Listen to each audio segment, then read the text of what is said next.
Hello, everyone. Welcome to today's opening ceremony for the Metis Hackathon. I'm going to share my screen right away. My name is Elina Sinelnikova. I am CEO of Metis.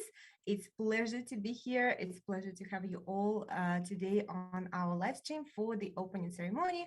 We have a very tight agenda, so let's go. All right. So today is, of course, this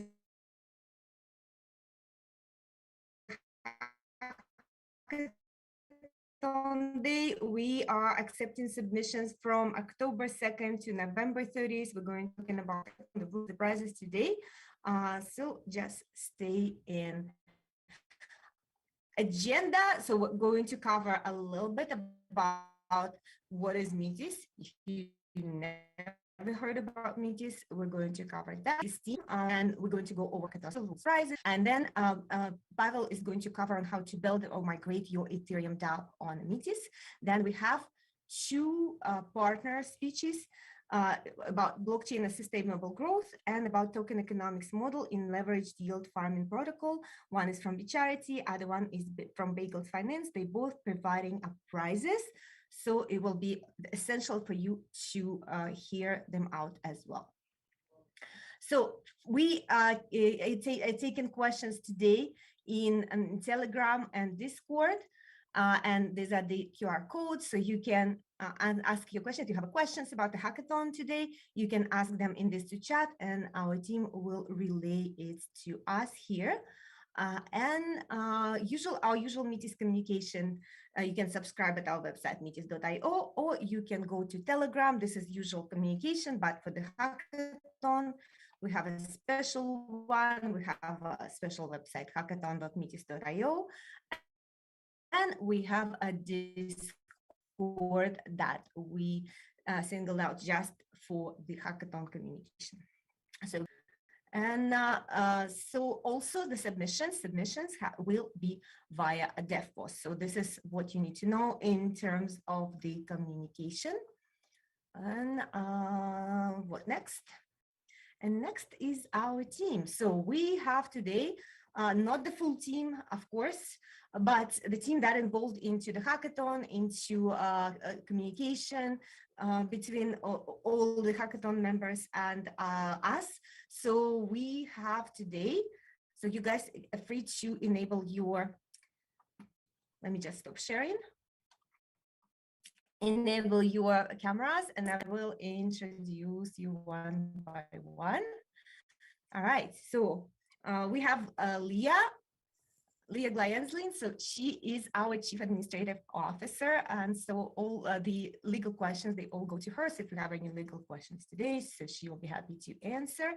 We have also Jonah, who is under nickname of Metis DAO.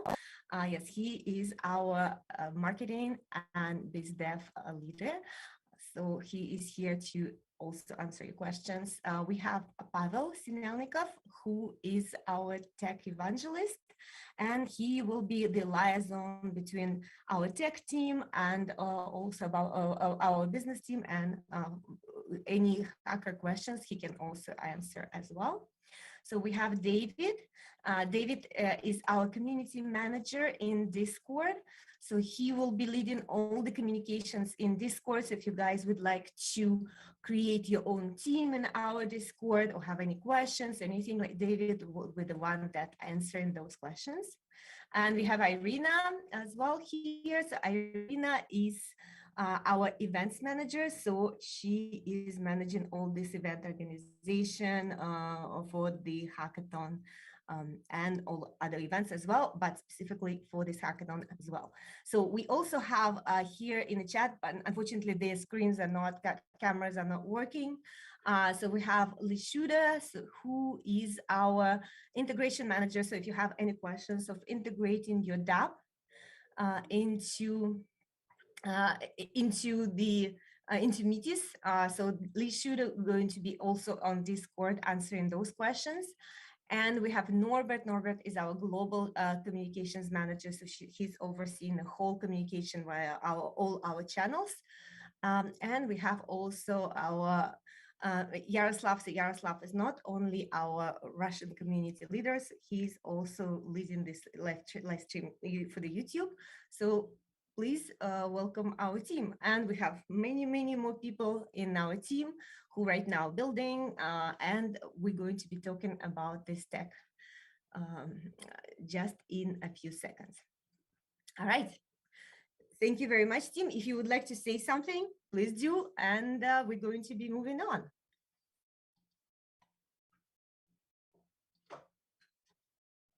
All right, moving on, because we have a tight agenda. Okay, as I said, the hackathon, the submissions on the dev post. So about Metis.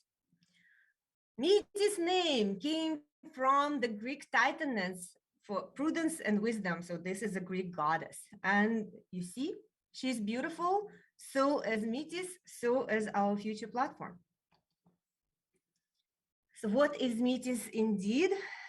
We're building a decentralized economy platform for business communities. We're basically connecting projects and people. So our mission to accelerate the transition to Web3. We have lots of Web2 projects that would like to be on the blockchain, but just can't because of the technical difficulties, right? So we are the ones that ease their transition into the Web3. And at the same time, we are connecting all the people that right now in the blockchain to the ones, to the clients, to the investors, to the ones that they want to see in using their apps. Our vision to create easy to use technical and organizational platform for startups and organizational for people. So making blockchain accessible for everyone, for personal and also for the business reasons. So if these problems on Ethereum sound familiar to you, so if you hate paying gas fees, if you're tired of slow transactions, if it's super inexpensive, of course it's super expensive to store data on Ethereum. One image to store on Ethereum, right on Ethereum costs about $1 million right now. Again, coding smart contracts, not as easy, especially for the ones that never heard of it. And also, even though there are right now side chains that ease out the high fees of Ethereum, they are centralized and not secure. So therefore, Metis is actually solving these problems on Metis Layer 2, and we're using optimistic rollup. We're going to be talking about that. So it's only a few cents for the gas fees on Ethereum. Again, so transactions are processed in just actually a few seconds, in just a second for our test with no bottlenecks, no matter how many companies, projects are on the network. Also, the security permissioned on-chain storage that we're building, that you can store data in. We're using IPFS. Later on, we're going to tell about that. Also, we use one-click deployment templates for the smart contracts for those who never programmed the smart contracts.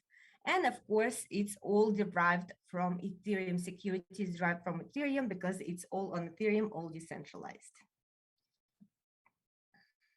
So we're focusing on these 5 things: usability, decentralization, functionality, low fees, and security as well as scalability, which makes sense. So yes, so we are striving to have all those things in our platform on top of Ethereum.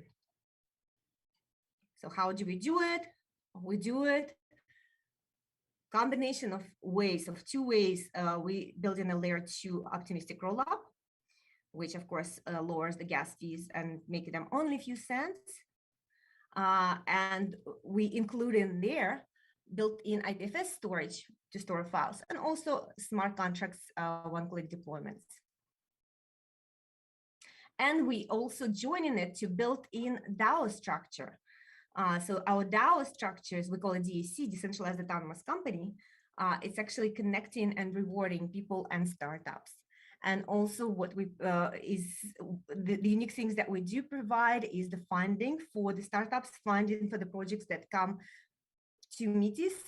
So we have builder mining. We're going to be talking about that later, where startups get profit from every transaction. Not only you pay low fees for the gas, but actually every transaction on Metis will bring you money. And as well, we connect you to the investors and users that are already on our platform. So basically, we connect in startups and people.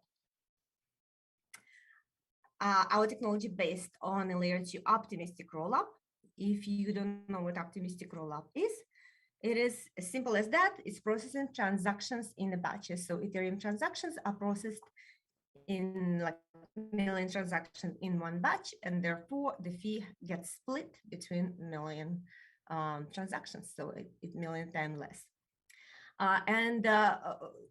That's all you need to know about the optimistic rollup if you don't know.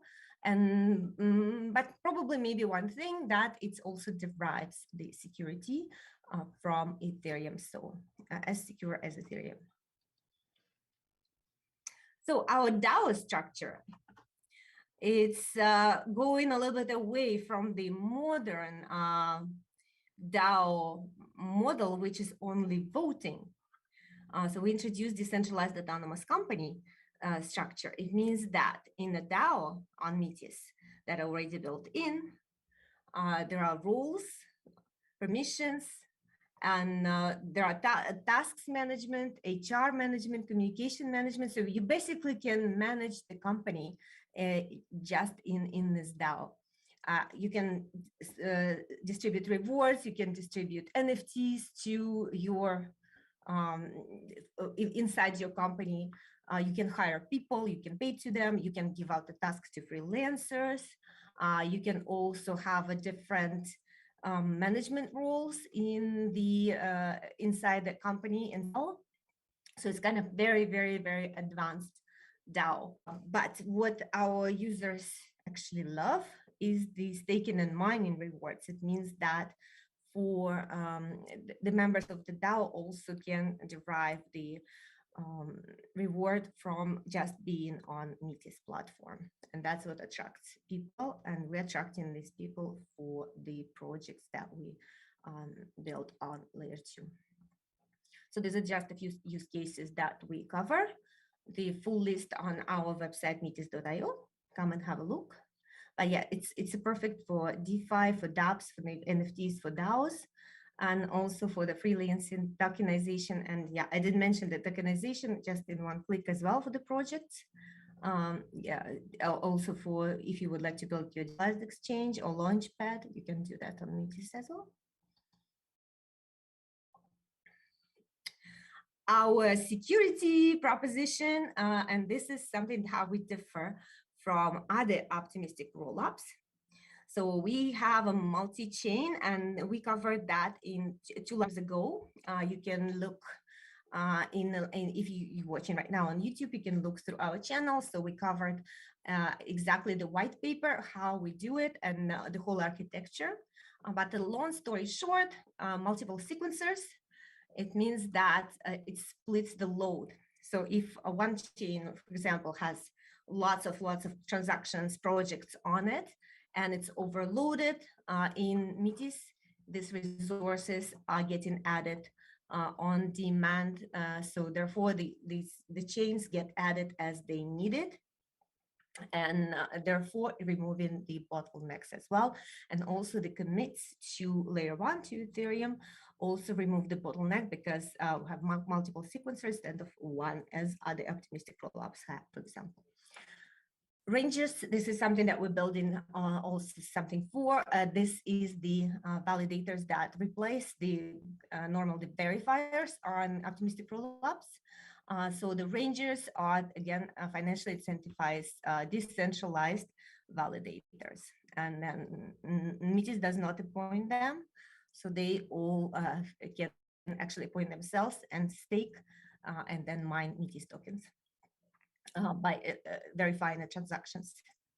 And of course, security is all secured by layer 1 Ethereum because it's based on it. And as I said, for the scalability, we created multiple sequencers, multiple virtual machines on demand. So as new projects added, as new companies added into Metis, a new chain gets rolled out automatically. And of course, we have multiple rangers in a design, so therefore this is also covered. And we are striving for the 100% usability, of course, 100% compatible with the Ethereum virtual machine, access permissions. So these are the people who are going to Hyperledger, for example, for the permissions. This is something that we provide as well as an option. Decentralized file storage. This is somebody that I don't think anybody provides on a blockchain. Reputation tracking system, of course, for all your users, the projects, investors, you can track their reputation and see who are good, who is bad. Middleware, this is something that we are deploying a whole bunch of tools for you to ease the deployment, management, and interface with all the features that we provide. And as well, smart contract templates on one-click deployment, so you don't need to, basically, Web2 developers will not need to how to code smart contracts. They will actually have to just click a button to include them into their app. And microservices integration, it means that we have a kind of like a plug and play modules that you can hook into your project, to your company, and use it. It's kind of like API that you use also on your choice. These are just a few comparison, how we compare to other optimistic rollups. So as you see, because of our scalable to demand adding of the resources, we are able to shorten validation time, which means that the withdrawal time to Ethereum layer 1 to hours instead of days on Optimism and Arbitrum. And we also remove the bottlenecks using a pool of sequencers instead of single sequencer on Optimism and Arbitrum. And as well, we provide the goodies as the storage integration, IPFS, and we also provide the permission layer. And therefore, that's how we differ. And some comparing us with Polygon. Polygon is not layer 2 optimistic rollup. It's a sidechain. They have own, security, its own architecture, its own, everything is owned, not related to Ethereum. But this is basically how we compare. We're not to Polygon because we are an optimistic rollup that builds right on Ethereum and decentralized. All right, so this was the quick cover of the Metis, what was Metis. So now we're going into the hackathon. Hackathon part. So of course, the website is hackathon.metis.io. You know that already. The tasks for the hackathon are very simple. It's either you build a new Ethereum DApp or you port an existing Ethereum DApp that you already have on Ethereum or some other EVM chain. So for example, any EVM compatible chain, you can move your DApp to Metis and be part of this hackathon. It's very, very nice, it's easy. But the only thing, of course, it has to be deployed on our layer 2, and Pavel, that speaks right after me, will explain on how to do it. We have 6 tracks for this hackathon. So DeFi, popular Web 2, popular Web 3, gaming, digital art, NFT, and United Nations. You all can read, and also on hackathon.metis.io there are rules that you can click on, see the tracks. But just in short, for the DeFi, you build decentralized finance, application, tool, platform, infrastructure on Metis Layer 2, and this will qualify for the DeFi track. Popular Web 2. So you create or you port anything existing popular Web 2 project like Uber, Airbnb, TikTok, Twitter, Facebook, of course. It has to be your own, not the Facebook, but just build your own kind of like look-alike as without violating any of the rights of the Facebook or Twitter, for example, right? So we can answer questions about that, but yes, build popular Web 2 platforms on Metis Layer 2. And for the Web 3, build popular Web 3 platforms. So if you are choosing to build any of the Aave, SushiSwap, Compound, OpenSea, so make sure that they're also open source. So you build the versions that are open source if you build a copy. But yes, So we, for example, we can bring, Avi Sushi Swap compound to judge if we know that you are building it for that truck. So let us know that. Gaming. And gaming is easy. You build or port existing games to Metis Layer 2. That's it. And digital art, NFT platforms, trading NFT platform, creating NFT platform is a welcome to be created on Metis Layer 2. If you're just thinking of creating just one NFT, doesn't work. It has to be an app. And United Nations track, these are the 17 United Nations goals. The full list you can find on that link that I specified there. But basically, this is for the environment, for children, for diversity. So there are lots of United Nations goals, and we would like to include this track into our hackathon to reward people who are building application that's solving those problems. We put aside $1 million for the prizes, and we separated them into cash prizes and also a builder mining program, which I'm going to cover in, again, a few seconds. So for all our trucks, we deliver two prizes. $25,000 as the first place, and second place, $15,000. But both winners will be invited into the builder mining program. And by the way, everyone can actually apply for the builder mining program as you're submitting your hack. So what is the builder mining program? How does it work? So for that, to be participant in this program, of course, you have to build or deploy your DApp to Metis Layer 2. You have to submit and select builder mining. When you submit in your hackathon on DevPost, you have this the drop down if you are selecting a builder mining. Then we'll look at your project and we approve it. Of course, for the winners of the tracks, it will be easy to be approved. For everyone else, we have to, of course, go through the selection. And then you will need to stake Metis tokens and then mine Metis tokens. So basically, you're going to be earning from every transaction on Metis proportionally to your stake, your project transactions, and number of wallets that you have connected to your app. So we created this program to actually not only to help our startups, our projects, hackathon projects to get funded, but as well to have a load test on our system, and that's what we're paying for. It's kind of win-win. So we're paying you for testing our network. Our hackathon partners. So we are adding new partners every day. So far, we have that many, but we will keep adding new partners, new prizes to the hackathon, because hackathon is planned to go on a span of over 2 months.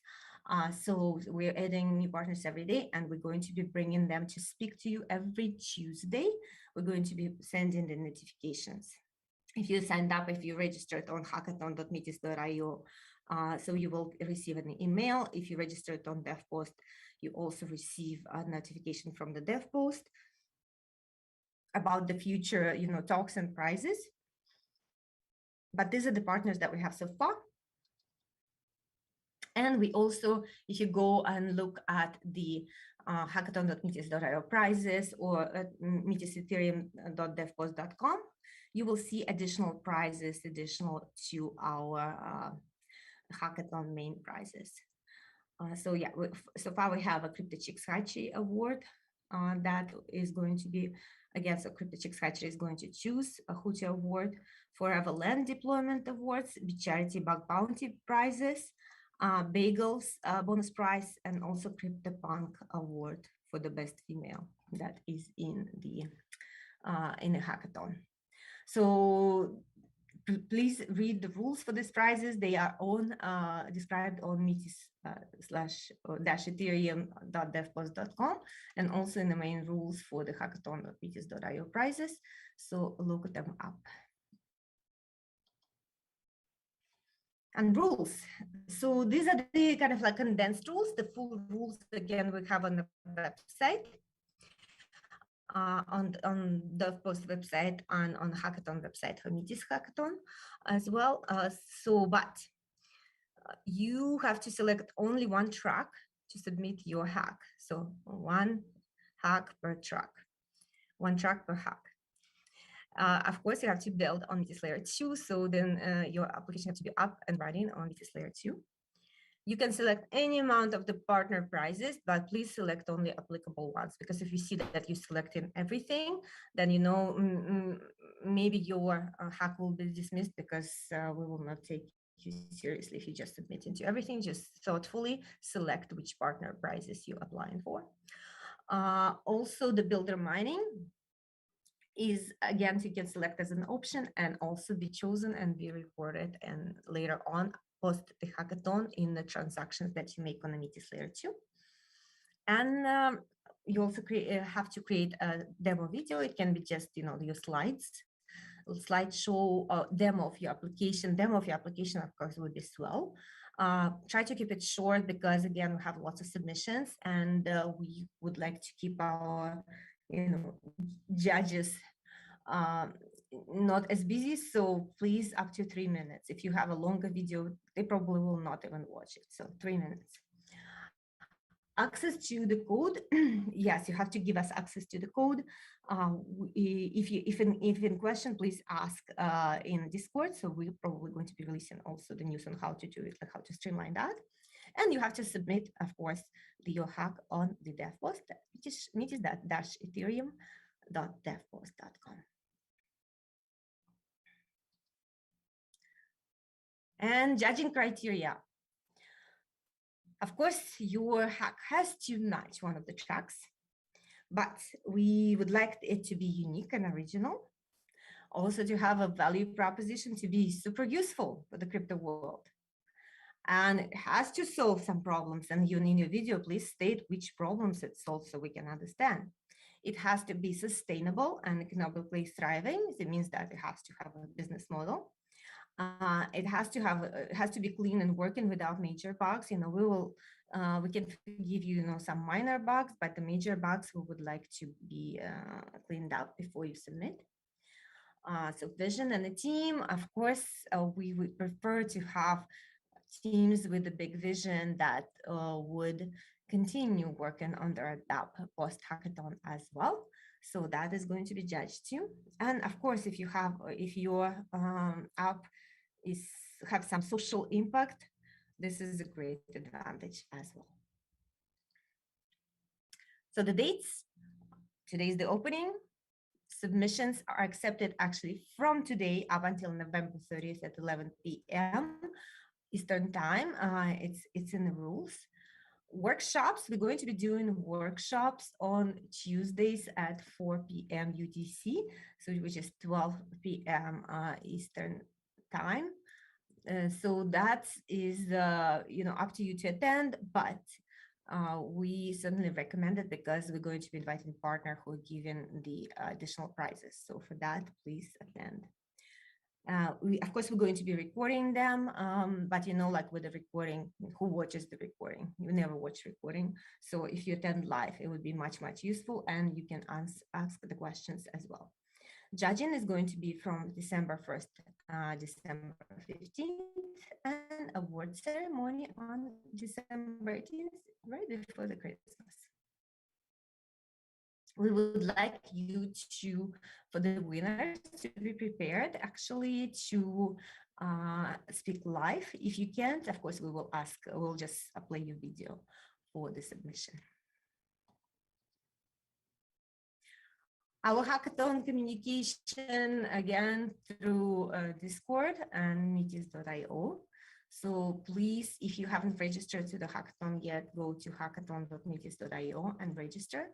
And also show yourself, introduce yourself on the Discord, each project that we can communicate, and then you can communicate inside the Discord. So please ping our admin David in the Discord to create a team channel for your team channel for your team, and then you can actually have a separate channel for your team in there in the Discord.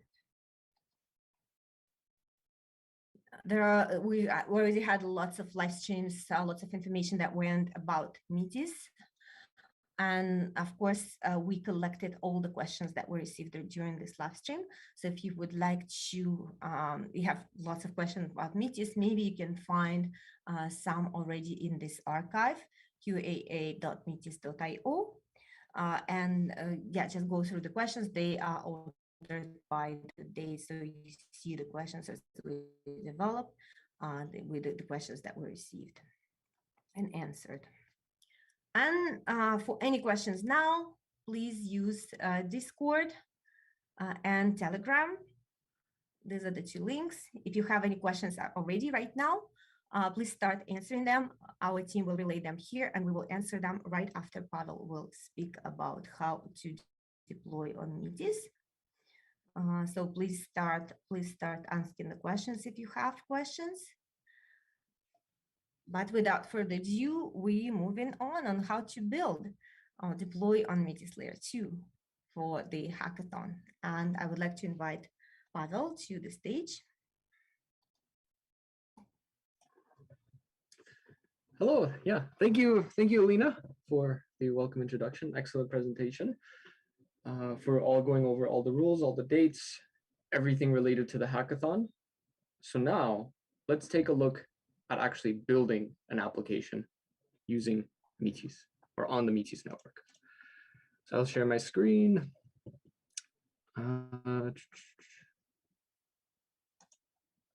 Okay, hopefully you can see the screen right now.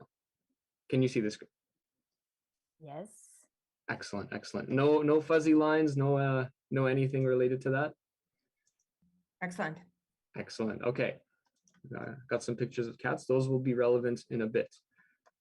So today, this is going to be just a walkthrough tutorial on an app that I've published. You can go over it. There's some, I guess, ideas, conceptions on how you will be able to build on Metis. So as with all live demos, things may work, things may not. So if they don't work, we'll just move along. But the core idea is there, and you can follow along in the future with this recording. So with this, I have the Metis demo application. I will come in here and clone it. So we have our Metis demo. Right in here, we have a bunch of files. Now, let me just open it up in here. All right, so here is our demo application. Needs to refresh.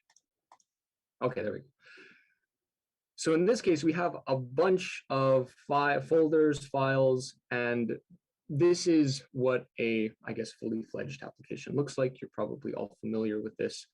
Inside, we have the contracts folder. So this is where the contracts, where they're going to be deployed. They're going to be deployed on the Metis network. So I've included some parameters in here, such as the URL which you're going to be deploying at, as well as the chain ID. So you have to specify those details.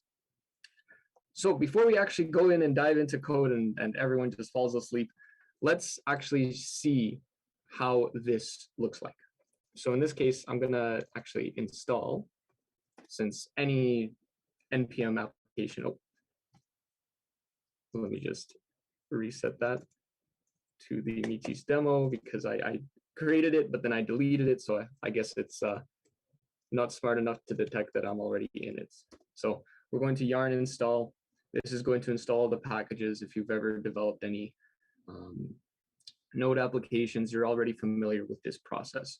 Again, we're not limiting the projects to just Node or any like React applications. You can build on any language, any front end that you wish.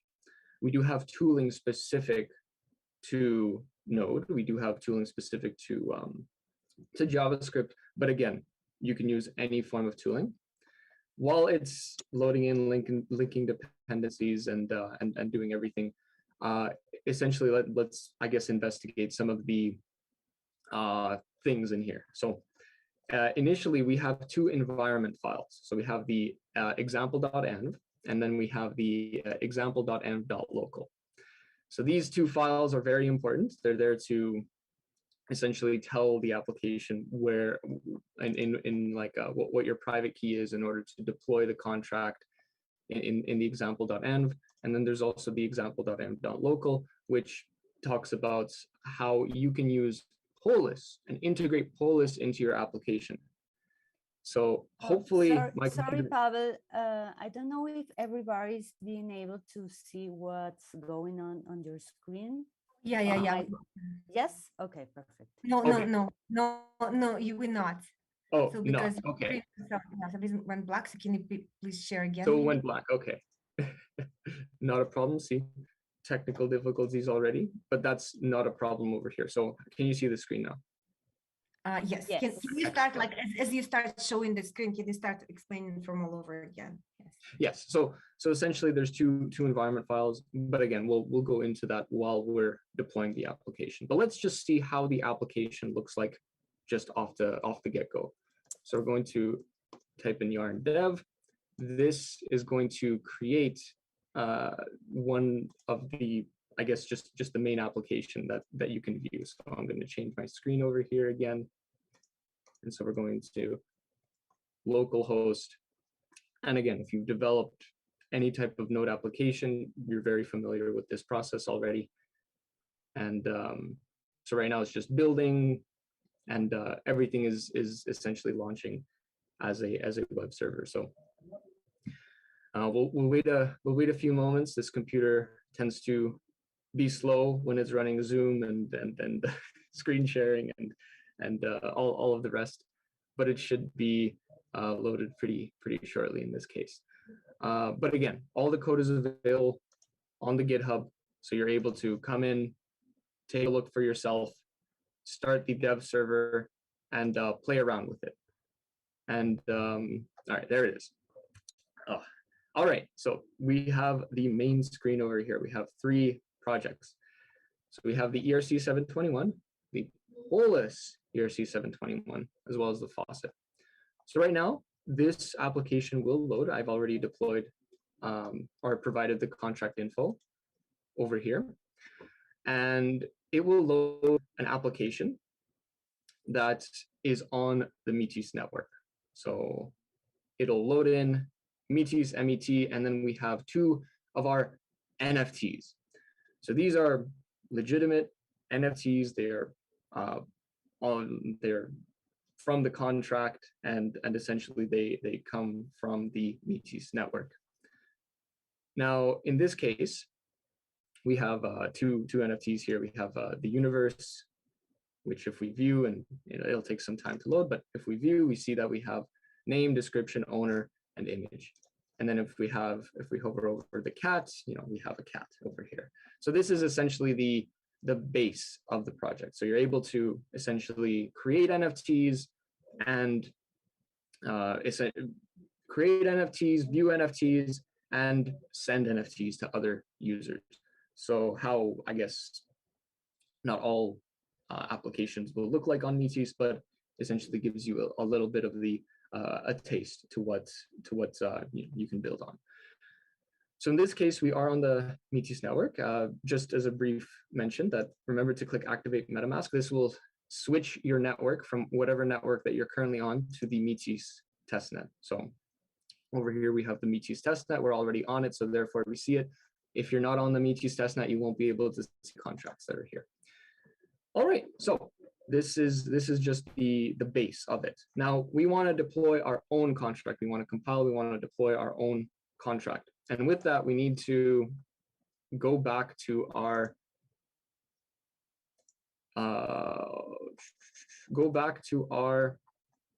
great application that we just downloaded.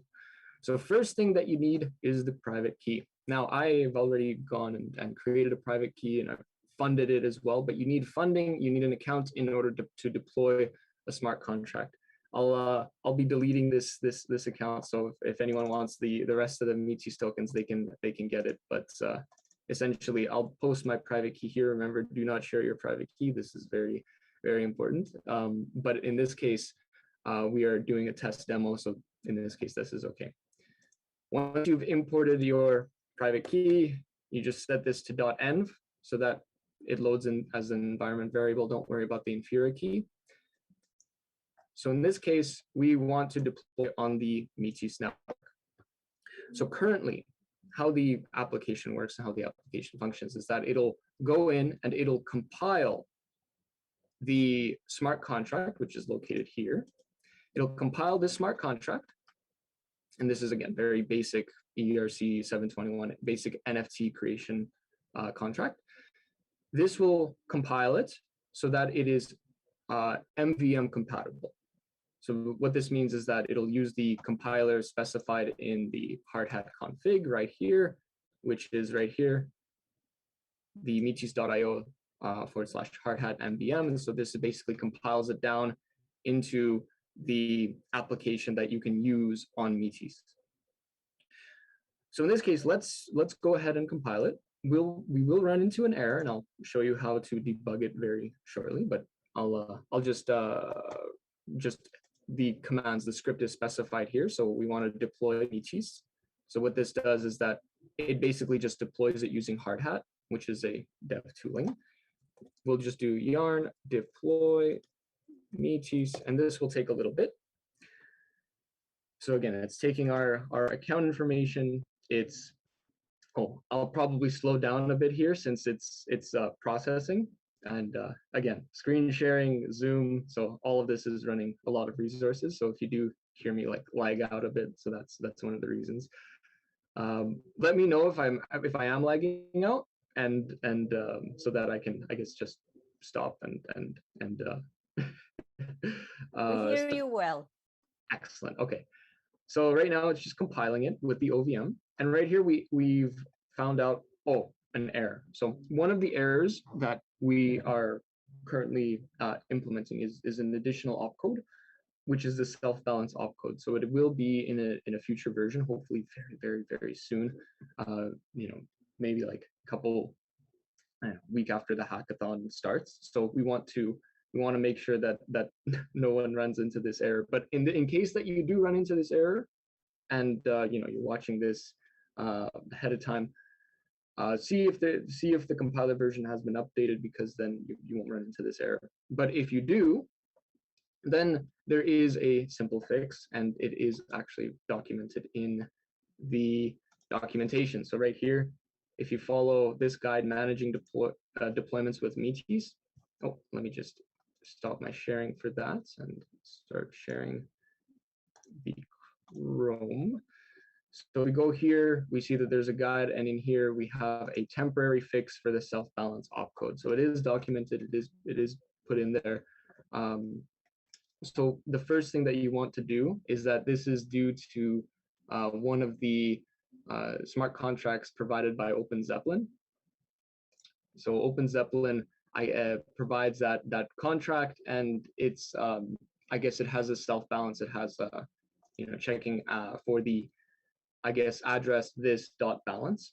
So currently, Metis is an ERC20 token, and so it needs to be, I guess, it needs to be specified that you're checking the balance of the ERC20 token right here. So in this case, let's, I guess, run through it very quickly with this. Do the fix right here. Back into the application, and so we're just going to, I'm going to come over and copy different lines, but they're all present in that documentation. And so we're going to go over here, we're going to go into node modules, and then we're going to scroll and all the way up to let's see, it's a bit up. OpenZeppelin 3 utils, and then address.stol. So over here, first thing that we want to do is we want to import the ERC20 token, also provided by the OpenZeppelin team. And then next is that we want to make sure that we change this line. Hang on, let's copy this real quick. We make sure we go all the way down to around line 55, and we change this line to be this.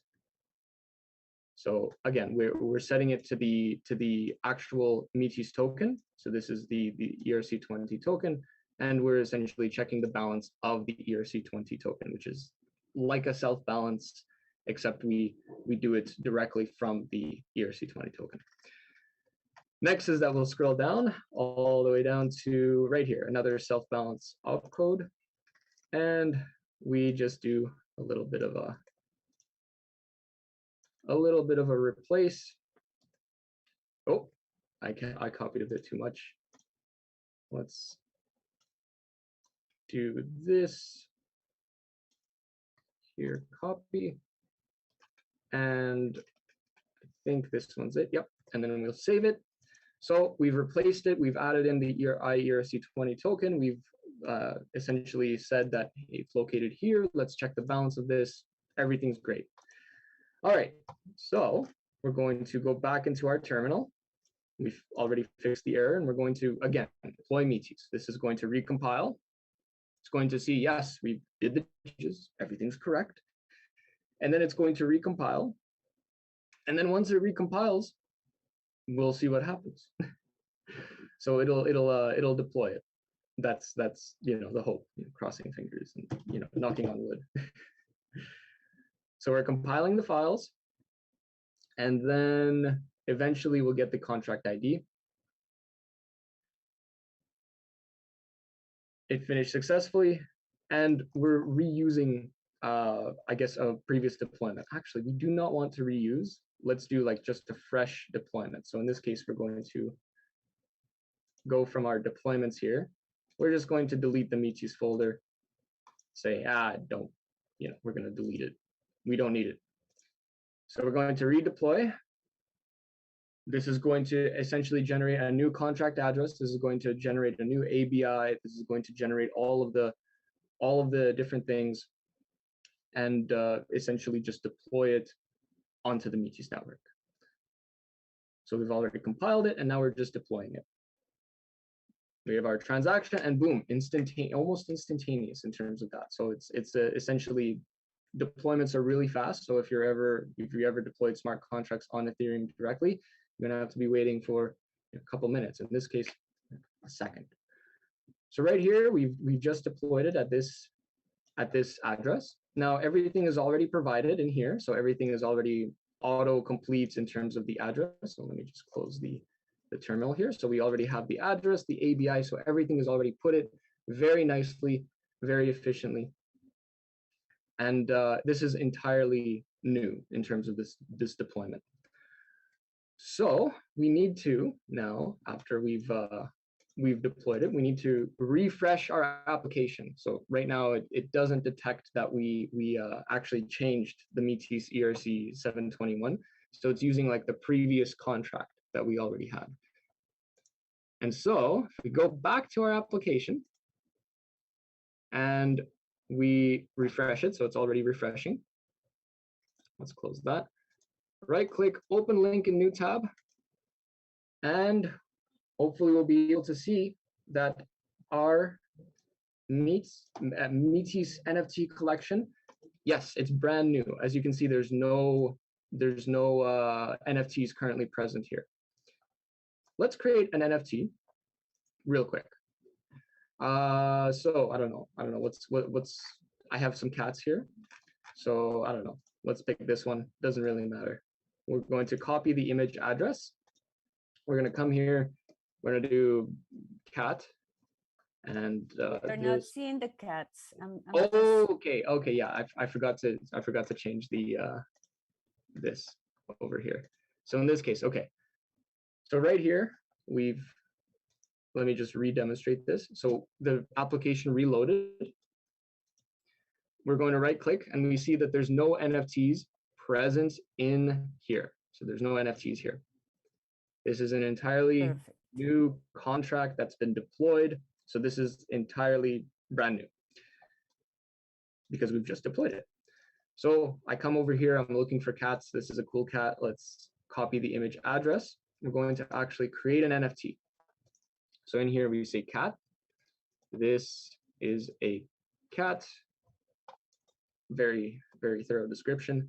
And we post the image URL. and we click create NFT. This is going to pop up a dialog. I'm not sure if you're going to, if you see the dialog. Let me just reshare if in that case. So we have this dialog. It says, yes, here it is. We're going to confirm it. And actually, let me just go back to the desktop and see how long it takes. So I'm going to confirm it now. So there should be a notification. Boom, it's already confirmed, like less than a second. Already confirmed. This is a new NFT directly on the Metis network. And so we can view it. We can essentially go in and we see that we do have our cat, and this is in fact a cat. I can also send the NFT, but you know, that's going to the lucky winner who I guess develops the best application. All right, so this is a demonstration of just using MetaMask, but we want to do a little bit more. We want to use Polis. We want to actually demonstrate it using Polis. So in this case, I have my Polis account right here. This is a entirely new account. I am a developer. And so in this case, you might, if you're not a developer, so you have to go into profile settings and then, oh, I have to sign in again. You have to go into profile settings and essentially come in and make sure to request developer status right here. So the first thing that we want to do in this case is we want to create a domain. And a domain is essentially a way for Metis to interact with your application. It's a way that you can essentially register your application with Metis. So a domain name, we'll just do the Polis test. So this is essentially our domain name, and we provide an ABI. Now, previously, I've already shown you where the ABI is in terms of this.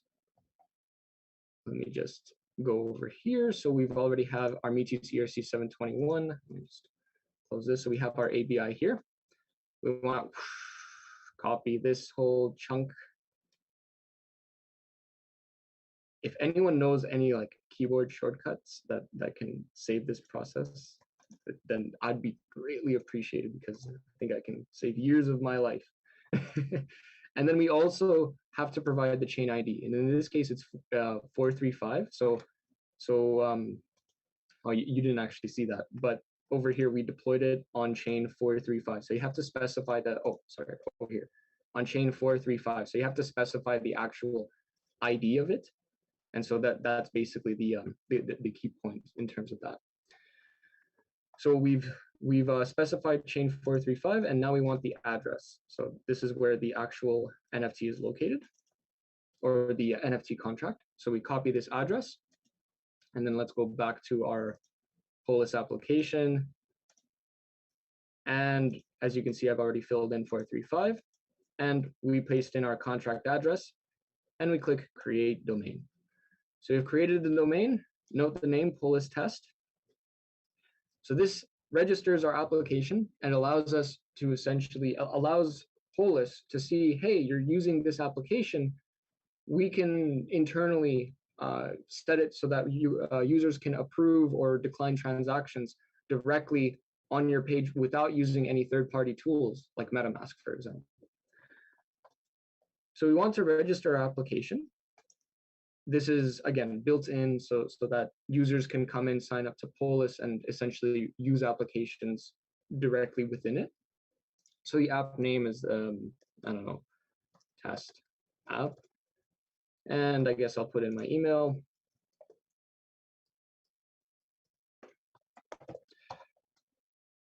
And we're going to copy this, paste this, paste this. Authorized domains, very interesting concept, but you have to essentially specify the actual domain. This is what maintains the security of the system and prevents, for example, URL manipulation type of attacks, so that user funds are safe. So you have to specify each domain that you provide to the user, so to maintain that security. So in this case, I have localhost.local domain. I specify the port. Typically you don't, but in development applications, it's typically port 3000. We save this. We have our information here. We have our ID as well as the private key. Keep it secret. Don't do what I'm doing and show it to you. But in this case, this is okay. You can easily just delete it if any of this application, if any of this information is compromised. In this case, we have all of the information right here. I'm just going to go back to our ERC, I guess our application, our demo. And so we go, remember I mentioned how we have the .env .local file. We want to rename that so that it's just .env. And so we have app ID and 2 cases for app ID. This is necessary for essentially Next.js to register that up. But I'm going to copy all of that information real quick. So here is the app ID for this. And then we paste it here as well. There's also an app secret, and we saw that before, where it was right here. So let me just paste it. There's also the contract name. So what was the contract name? It was Polis test. All right, perfect. So now we have all the information that we need in order to actually use Polis, in order to integrate Polis into our application. So what does that even mean? Or how do I know that Polis is even integrated? Well, let's just demonstrate it right here. Remember, when you're changing any sort of configuration files or .env files, you have to restart the development server. So we've restarted it. We're going back over to here. And so we're refreshing, it's rebuilding, and Polis is now integrated. So as soon as it stops loading right here, we can see that Polis would now be integrated. It's taken a little bit to rebuild and everything, but in terms of, so this is a development application, and again, I'm a slow computer and whatnot. But typically, if you run this in production, you would build it. It would be just instantaneous. What screen are you sharing right now with the code? That's a good point. Thank you. Yeah. Thank you very much. Okay, yeah, we were just nothing important happened. We were just waiting for the screen to load. So in this case, this is where we are. We can click on Metis login. So in this case, we're logging in to Metis. We're logging into Polis. So I provide my account details. I sign in, and then I confirm that I'm allowing the application to essentially view my address. Now we're logged in. It says, hey, that's my name. Yeah. And then we can go into Polis ERC 721. And now this application is not using MetaMask. It's completely like integrated inside of the my apologies. Every time, so I need to implement this in this application, but typically you would store the authentication token that you receive from Metis in some sort of cookie storage. Now, the way that this worked is that it just reloaded the page, which means that it cleared all the data.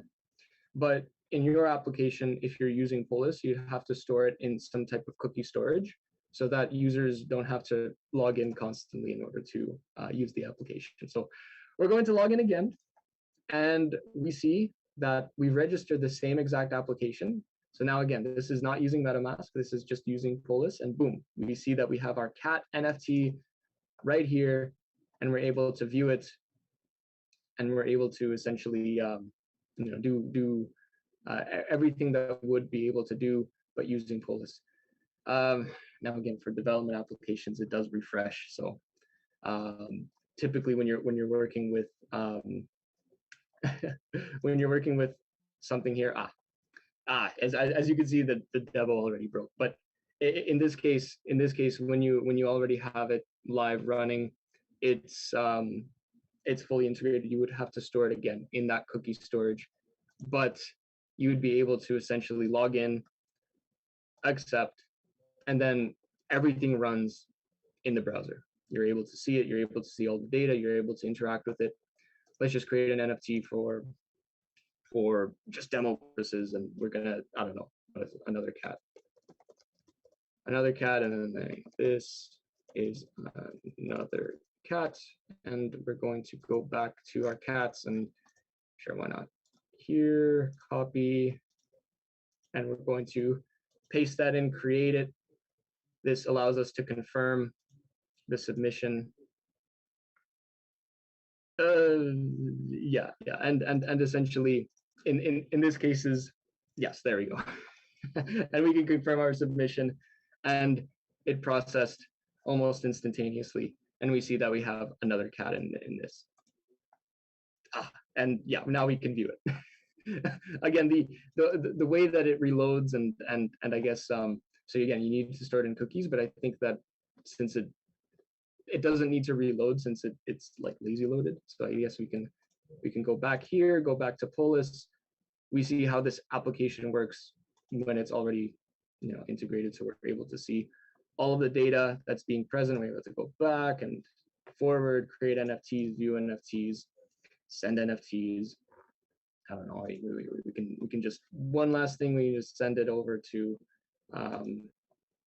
0x7DA6. So I'm going to send it over.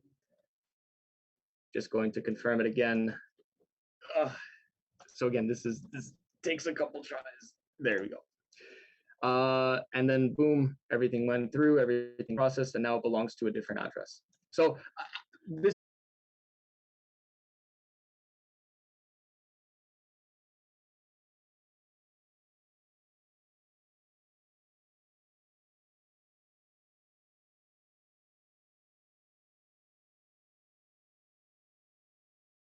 Recording in progress. Maybe we'll have questions later. So we have 2 months for this hackathon.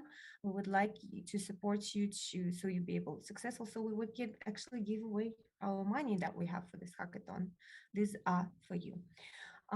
And today, without further ado, actually, yes, and this is our questions again. So if you would like to ask questions in Discord and Telegram, you can do that. You can do it now, or you can do it at any time.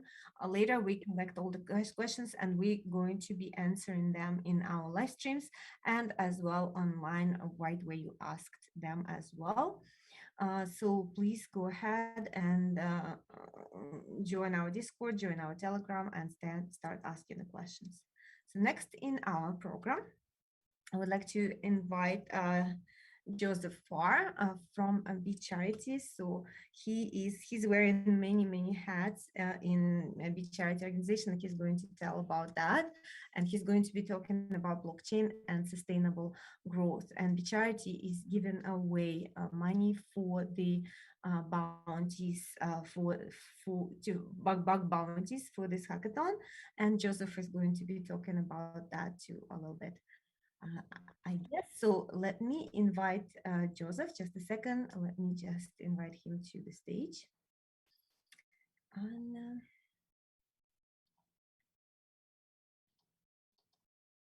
okay, Joseph. I think you'll now be able to unmute yourself and start the video. Yes, there you go. Okay. Hello. Hello. Very nervous. I'm Joseph Farr, Global Director, and I guess now co-founder of Be Charity.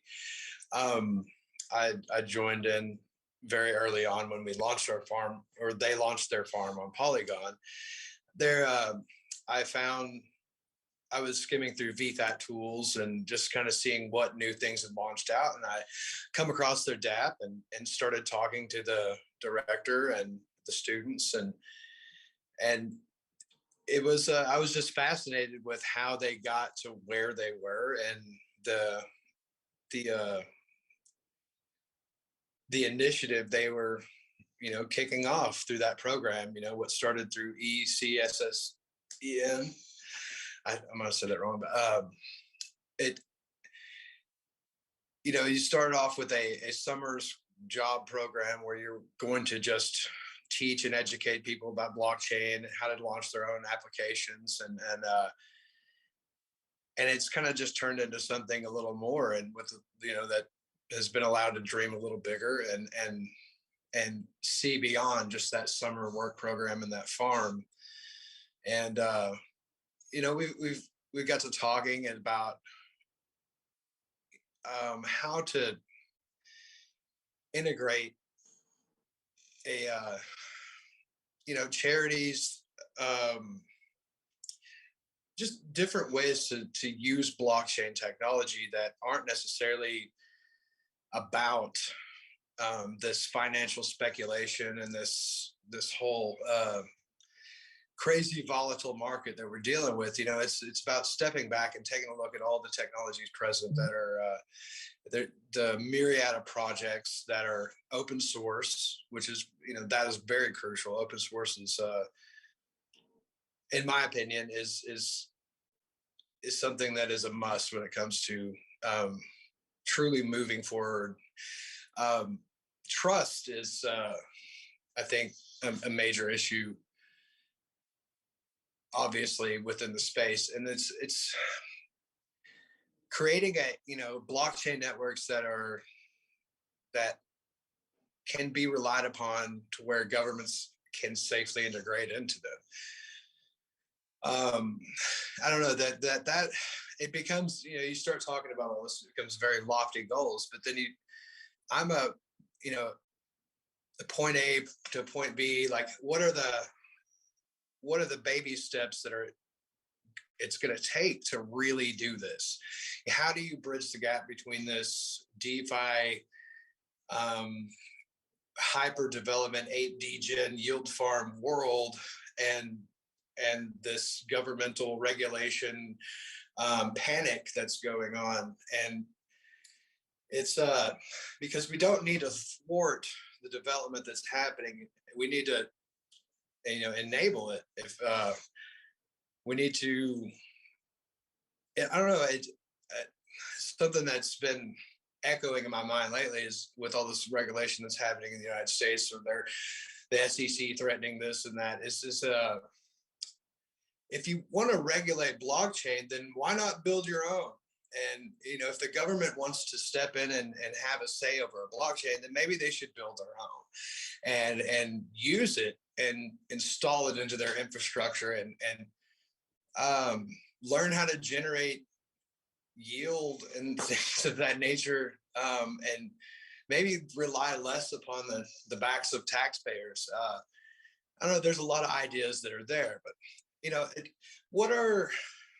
there's so much of our infrastructure in just the United States that could be replaced with blockchain technology and probably be more efficient. Our democracy, how we vote, just so many aspects, and so many man hours are wasted trying to solve problems. And that's what blockchain is it's problem solving. It's you know, we're trying to find new, better solutions that don't require so much expended energy to solve. You know, if you can keep, if you're able to delegate the whole entire process, smart contract. Hello? Oh, but yes. Okay, I'm going to keep going. If you're able to delegate the entire process to a smart contract, that takes the trust issues out. Something, you know, I had a brain issue here. There are many industries that are missing out, I believe, on, I guess, utilizing this technology due to the fear of, you know, I don't know. I think people are afraid that once we get all everything on blockchain, something's going to happen and everything's going to be lost in the vacuum of space. And I think that comes from a gross misunderstanding of blockchain. And the more we build out these networks and different various blockchains and relay chains and parachains and layers, the more secure this all becomes, and the more it, you know, people, they don't, when crypto was launched, we structured it much like a stock market, and it was, you know, done through centralized exchanges and order books, and but something we've begun to realize when we've developed these DeFi ecosystems in the last year or two is the elasticity of the entire market, and how everything needs each other to function. You know, arguably Bitcoin would not be worth what it is today if it were not paired so deeply with Ethereum on the market, if it were not paired so deeply with all these other altcoins. And you have to, you know, the vast ecosystem that's developing, you know, that's just the financial aspect. And, you know, it's the speculative aspect of what is blockchain, what is it worth to everyone? And I think when we can get beyond that part of it, we can say, well, obviously it's valuable, but, you know, what can we do with it? What problems can we solve? How can we, you know, change people's lives? And I've been watching some UN speeches about, like, you know, they want to put smartphones, devices, and wallets in the hands of everyone. Well, let's do that. Let's educate people on how to use these tools and change their lives. And, you know, I was talking with the director last night or the other day. We were discussing, like, how do we build a blockchain and integrate UBI into the system? And he's like, that's a great idea, you know, but even better, how do we change the healthcare industry? How do we create a tokenized smart contract health insurance that has nothing to do with pre-existing conditions? And that just sounded wild to me, and you know, when it first hit me. But as I've sat there and thought it over, I'm like, that could be done. It's not impossible. And that's the important part about this, is not hindering that kind of development, not thwarting that process through archaic laws and misunderstandings of what is actually happening. You know, it's DeFi is so young. We started, you know, Uniswap, great example, didn't launch Uni V2 until May of last year. And most all these ecosystems and these dexes that are being built out on Polygon and BSC, like, it's all, you know, it's that Uni V2 code. And we're so young in this, and we're just now beginning to really build out these automated market structures. And you know, give it time. And it's, you know, as you know, we went from Ethereum to Polygon. That was or BSC, like you saw this fee reduction happen, and you saw people really begin to experiment with different ways to structure markets and different ways to approach things. And now we have projects developing bridges and routing technology that allows people to move funds from one chain to the other, you know, a lot cheaper than what we're normally used to. And so we know where we're going, but how do we get there? How do we bring this all home? And it's a shame that we're right here at this moment of breakthrough, and then we have this FUD situation step in of threat from regulation, and then it becomes murky. We don't understand, you know, what the laws are and what we can and can't do, and that's hindering the process, and I hate that. Joseph, I find immensely interesting the fact that you are discussing these relevant issues, and I would like to ask you to tell our audience about how are you enabling your students and your participants to precisely be part of this, because that's what amazed me of the blockchain and of having these tools, that all those deep and relevant issues you are worried about if you participate in one of these initiatives as the one you lead, you can start to take a part in solving it, or at least in proposing alternatives to make it more inclusive or to make it work as you wish. And that's something we didn't have access to before the blockchain and before having these kind of platforms that connect real people to real problems and gets them together to try to fix what needs fixing. Mhm. So I want you to tell us about the experience you have had with these summer participants of the project and how it has grown to be what it is right now, which is very impressive. And we are so happy to have you being part of our event. Thank you. I'm very honored to be a part of this. I've been studying up on Metis, and I've been very excited to just get to know the project and get to know everything that's happening. I'm not a coder myself. I would love to learn, and I'm hoping that I might learn a little bit more. I understand market structures a little bit, but I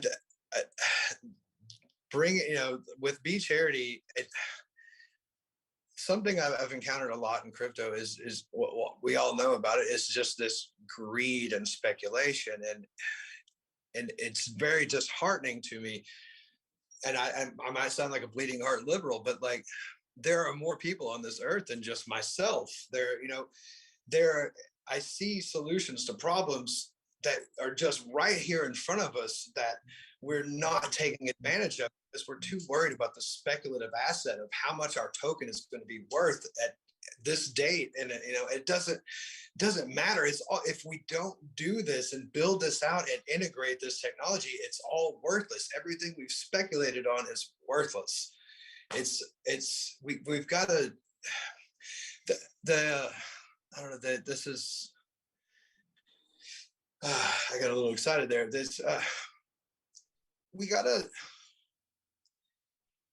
like, okay, I was watching this in a UN video, and they talked about solving the identification crisis in third world countries where, getting funds and proper identification to people. And I'm thinking, well, like we have NFT, open source NFT technology where we could be issuing people wallets and NFT documentation that they could print out or they could just have on this wallet and that are non-transferable. And so it's going to live on that wallet. It's not going to be worth anything to anyone other than the person who owns it.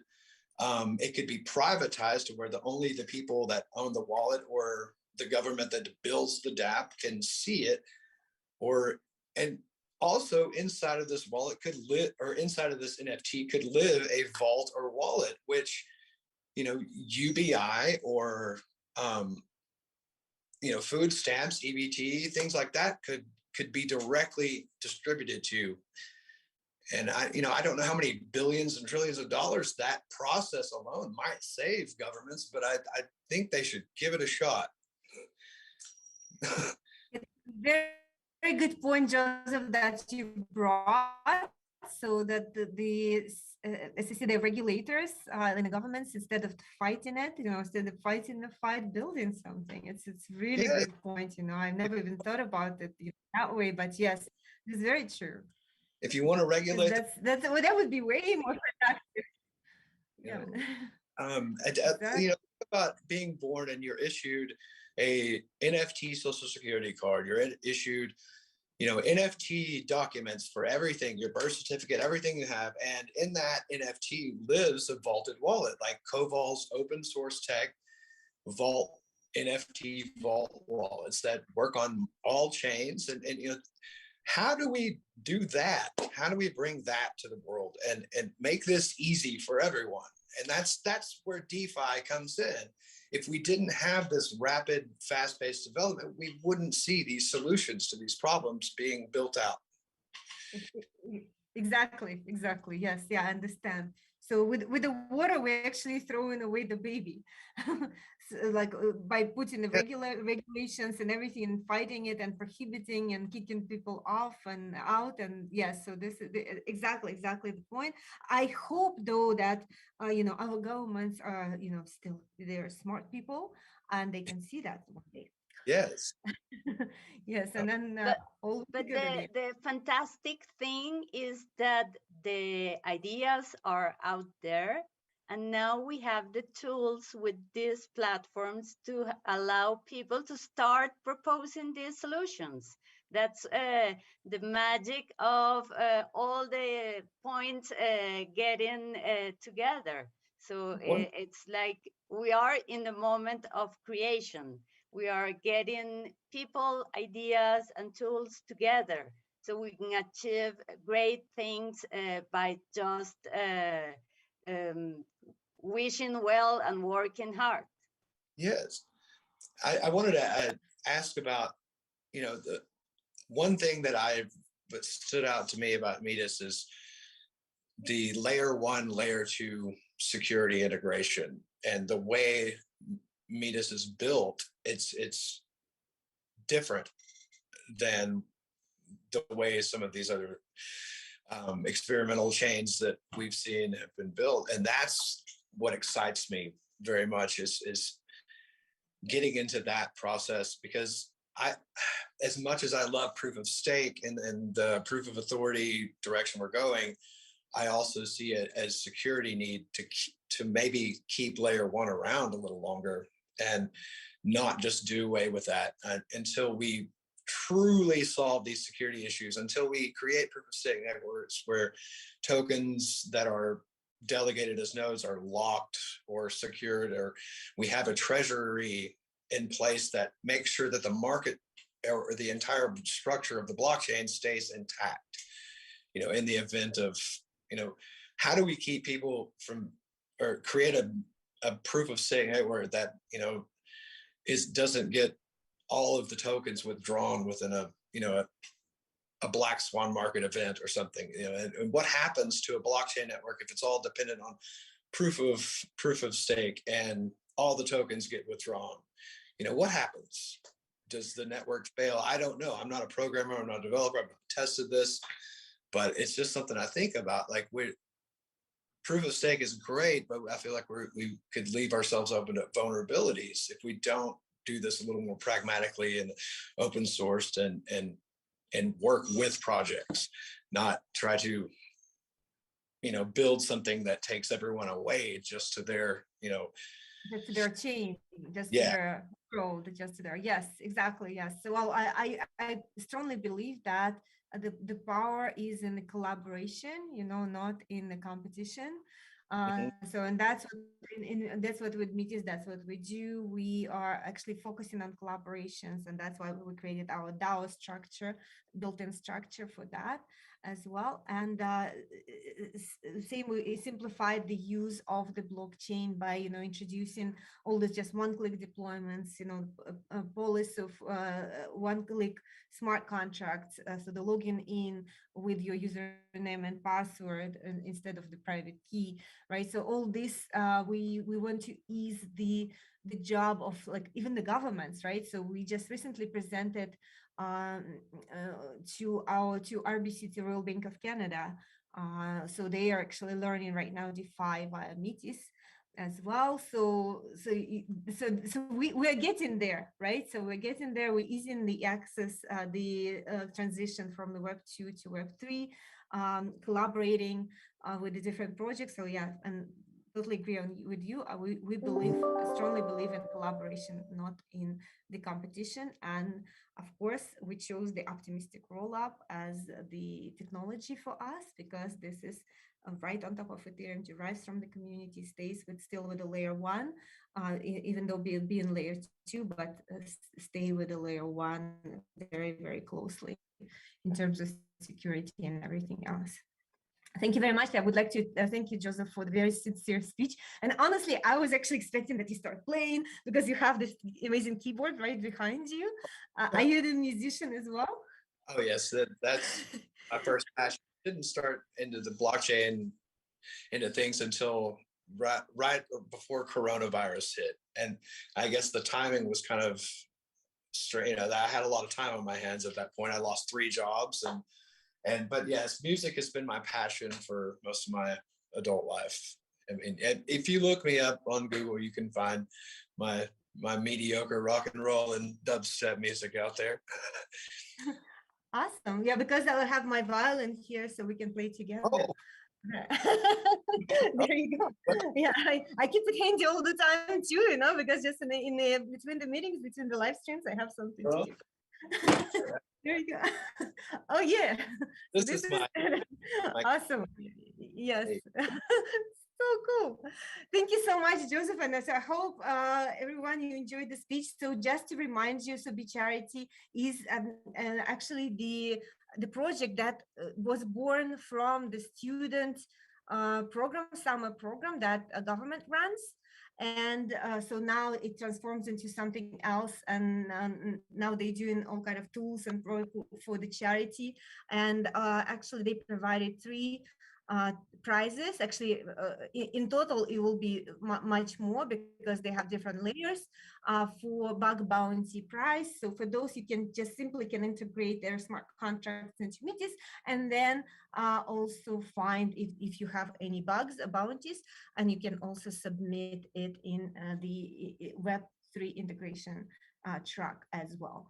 So, and plus get money on top if you find any bugs in the Be Charity. So thank you so much, Joseph, for your speech. I would like to now move on to our next speaker. And this is going to be the last speaker for this opening ceremony. Our partner, Bagels Finance, represented by Emily Seed, and she is going to be talking about token economics models and leveraged yield farming protocol.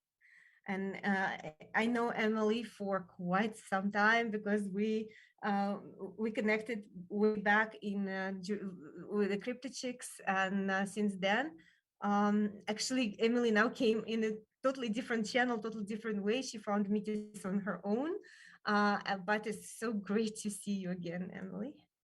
Yeah, great to see you as well. Yeah, long time no see. Happy to see you. And let me just allow you the screen sharing. Okay, sure. Thank you. Yeah. And yeah, you can start. Thank you so much. Yeah, firstly, thanks for Metis for the invitation. Yeah, definitely know the whole team quite well. Like, have been a long-term friend with Kevin as well, and then also get to know the team while planning this event. And then a bit introduction of myself. I'm based in Toronto as well. I've been in crypto since 2017, and I've been working with different crypto company or blockchain company in general since then, working on the business development and the marketing side. And then so earlier this year, we started a project called Bagels Finance. And then now I'm just gonna start the presentation. Can everyone see the deck? Yes. Okay, awesome. Yeah, so Bagels Finance, yeah, I think back then every single protocol on DeFi was like food, right? Like sushi, pancake, burger, you name it. So yeah, back then we had the name Bagels Finance.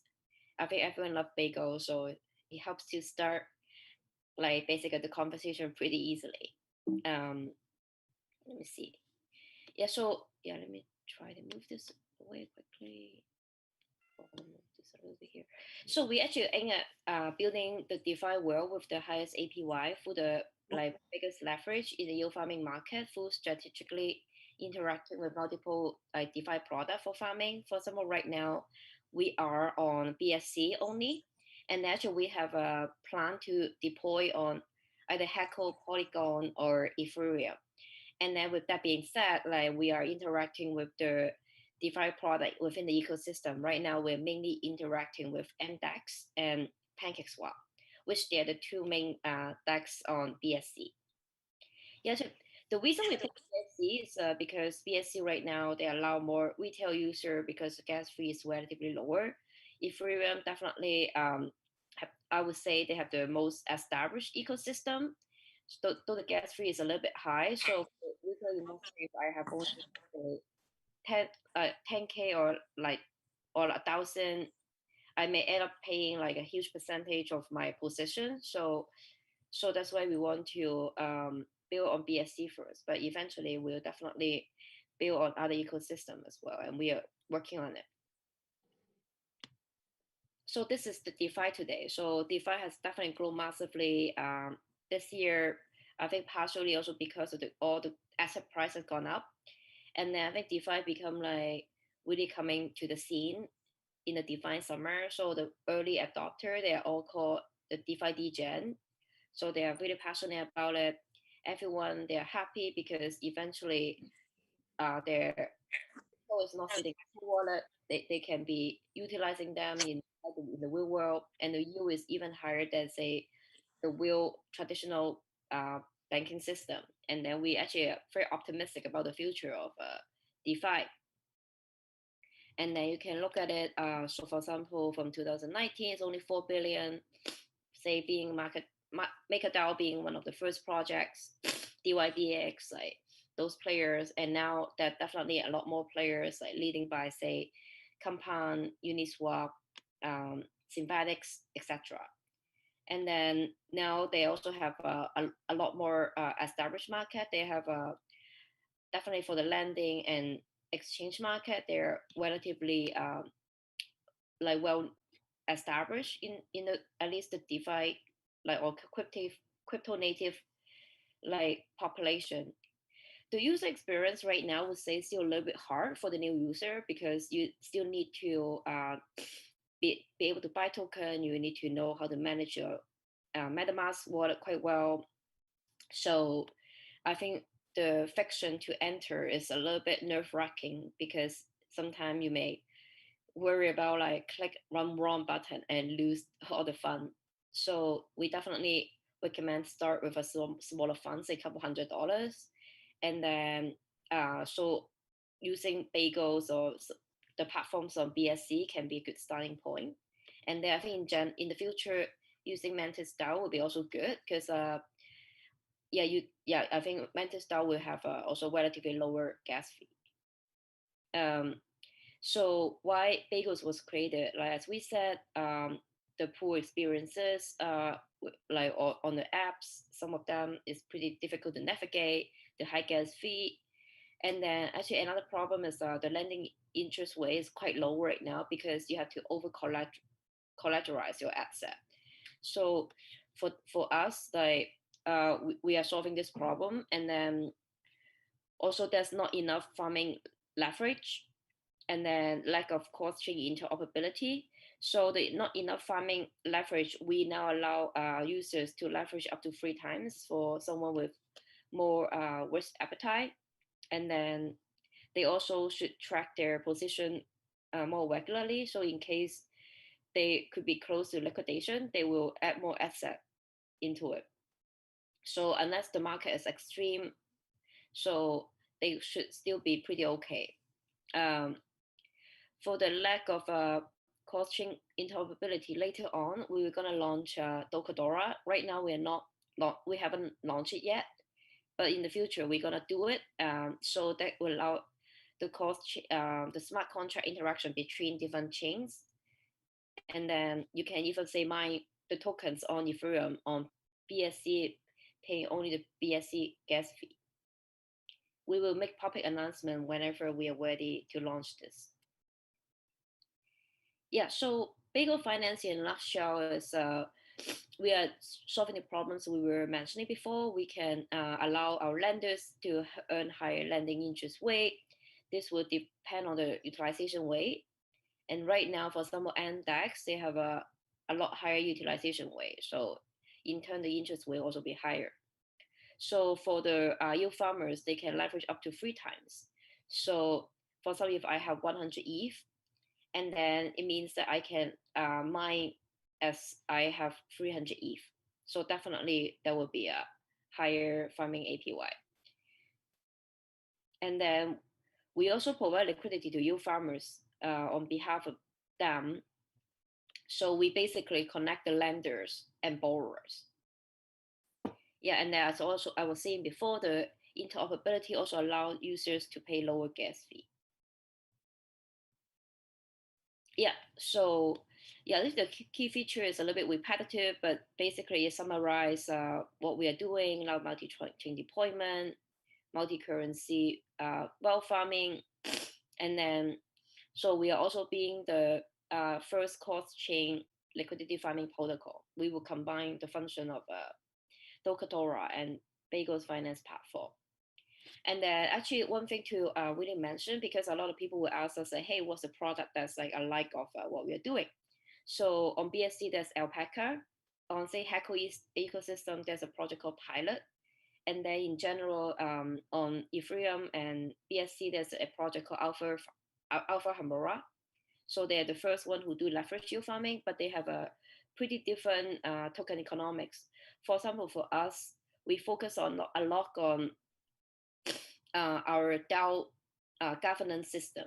For example, if you have, say, land 100 ETH on the platform, then you will be at the same time mining Bagel. And then the Bagel you mine, you can actually lock in the DAO, and then so you will get the VE Bagel. So you can lock, say, a week or up to 4 years. For 4 years, you can definitely get like a better reward. So this is to prevent people to always mine it, withdraw it, and sell it. And this will in turn crush the price of the Bagel token. So we are looking things at long term. So we definitely want to give enough benefit for our user to encourage them to lock their Bagel tokens. So 85% of our liquidity reward will be allocated to them. For example, if the platform is earning 100 like MDEX, because we are interacting with MDEX, so we will give them 85%. And at the same time, they will have the voting right, so they can make important decisions for the platform. And then on top of it, they will be enjoying the benefit. Say they have up to 2.5 times booster, so they will earn. They will mine Bagels actually faster than other user who haven't had the lock token. So yeah, also there will be other benefits that are exclusive for our DAO members.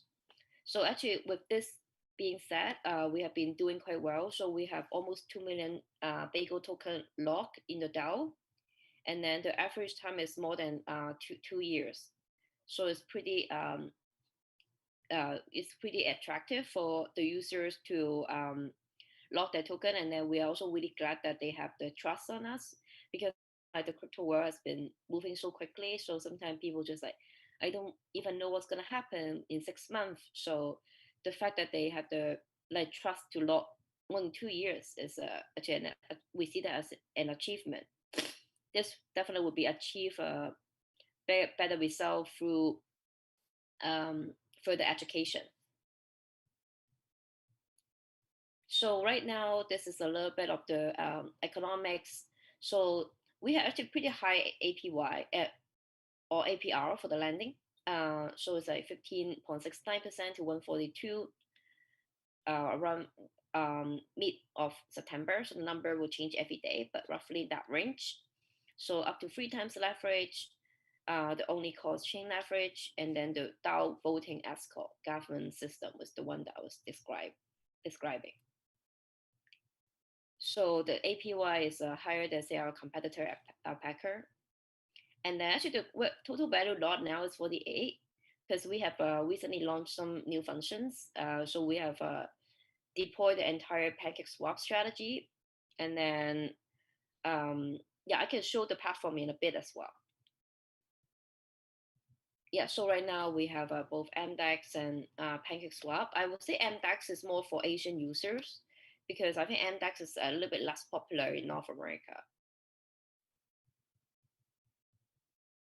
Yeah, so I would probably talk a little bit more about this slide, because this slide will talk about how the flow of Bagels work. For example, you use Bagels, you can borrow some assets to do leverage yield farming. For example, I have 100 ETH, now I borrow 200 ETH, so it's like 3 times leverage. So once I have that, Bagels Finance will automatically help you to swap into 1-to-1. For example, like you have 100 ETH, so 50 ETH will be swapped to say USDT if you do like ETH USDT like pair, and then that will be based on the spot rate, and then you will supply into the DEX. For example, here is like MDEX and PancakeSwap liquidity providing pool. And then once you have it, you get the LP token, and the LP token will be automatically stick on the Bagels liquidity mining pool. And then from there, you will also farm the Bagel token. So this is allowing users to have the convenience. Firstly, you can automatically leverage here. You don't need to firstly borrow from another platform and bring it in here. So you save a lot of steps. Second one, automatically swap into one-to-one. So instead of, you don't need to go to exchange and buy, say, okay, convert 50% of my position into another asset. So this all save your time. And then on top of it, you can mine Bagel token as a bonus. Yeah, basically when you the landing part, once you like land it to the platform, I mean land it to other user or stick in the platform first, like provide the pool first, then you get a G token. For example, you can get G USDT if you stick or provide USDT. And then all the lenders can enjoy the interest rate, and this will again depend on the utilization rate, and you have the Bagel as a reward. And then yeah, this is basically illustration of what you can get if you deposit ETH. You're gonna get G ETH. This is a more simplified version of the interest rate model. Basically, if the utilization rate is lower, then the interest rate is lower. And then gradually we increase, but it also depends on different assets. So we have basically polished this one to be a little bit more sophisticated. This is Docadora protocol. Basically, Docadora means anywhere door. So if anyone watch a cartoon called Doraemon, so that door basically can bring you anywhere. So we use the name just to make it like more interesting. So you allow cross-chain asset interaction and cross-chain smart contract interaction, allowing for liquidity with Bagels to flow basically between different DeFi applications. So there would be a lot more strategy. For example, right now we are on BSC, we are limited to only Pancake and DEX.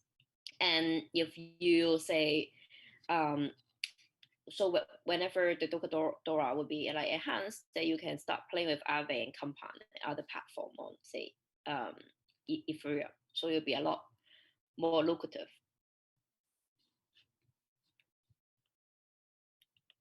Yeah, I won't elaborate too much on this part because we haven't launched it, and also we have a time limit here. And then here, Bagel is a platform token, so total supply there will be 100 million, and then most of the supply will be for farming, and then there will be also early investor, the team, and also the marketing and strategic partners. Yeah, and as I was saying before here, that you can like deposit the Bagel into the broad room, and then you can choose your own lockup schedule. And then, so VE Bagel is a voting escort Bagel. Like if you get Bagel, 1,000 of them deposit, and then there will be a calculator on the page. You can easily calculate if I have this amount of Bagel deposit with this amount of time, how much VE Bagel you will be getting. So basically, the more VE Bagel you have, the better accelerator and better reward you'll be getting.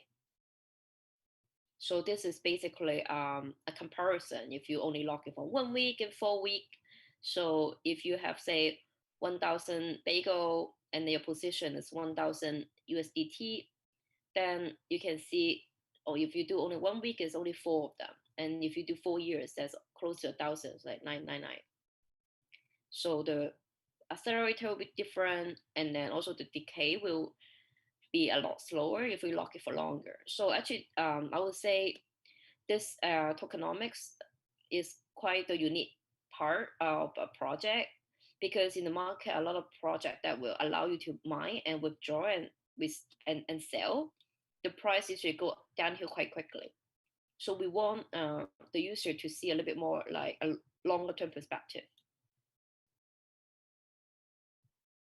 Yeah, here, this is the UI of our platform. So there will be land function, farm function, DAO function.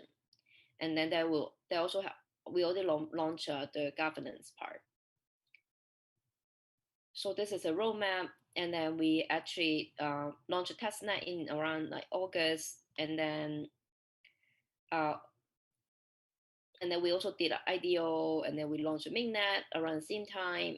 And then the DAO was launched like this month, sorry, last month already, time flies.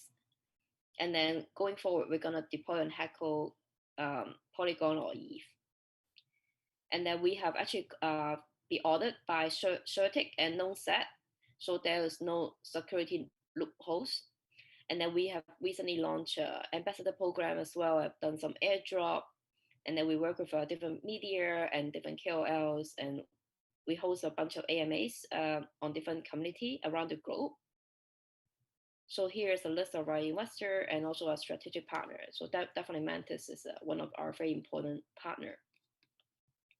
Yeah, I think I will not continue too long for the presentation part. Let me just stop sharing. Yeah, then actually, so we are very optimistic about the Mantis, like basically the solution. So we are actually planning the long run to deploy on Mantis as well. But because the unique our platform, we need to really see some DEX on it first. So if we will be building a DEX, we already be like planning on Mantis already. But for us, it's all about like strategically interacting with other DeFi products. So we need to wait a little bit. So we always cannot be the first platform, the first DApp to be launched on the chain. But yeah, we really look forward to the development of Mantis, and then we also keep close eyes on it. And therefore, the hackathon, the winner will get 1,000 bagel as a reward. So we encourage DeFi builders to build on Mantis, and then we also will actively support them if they say want to learn more about bagels or Mantis. Feel free to reach out to me. Thank you so much, Emily. All right, so that was excellent. Yes, so let me share my screen as well. Here so we can move on. So yes, that was Emily Sid. She is with a Bagels Finance, and she was talking about Bagels Finance and as well about token economics model in leveraged yield farming protocol. Yeah, so we have the swap projects that coming on to Metis. So we have a WoW swap that is building on Metis. So we bring in more swap projects into Metis. And as we develop our economy, and during this hackathon, and as well with our EDP program, that we open the fund to fund projects that build on Metis. So we will we will be bringing more and more projects on. Thank you so much, Emily, for your talk. If you have any questions, please ask your questions in our Discord and Telegram as well. I see there are some questions already in Telegram, so I will start answering them. All right, so there was a question about the transactions, and as far as I understand, there was a question related to how come Pavel's transaction was on a test network that he was showing were fast, even though he was the only one, and it's not kind of batched with the other transactions.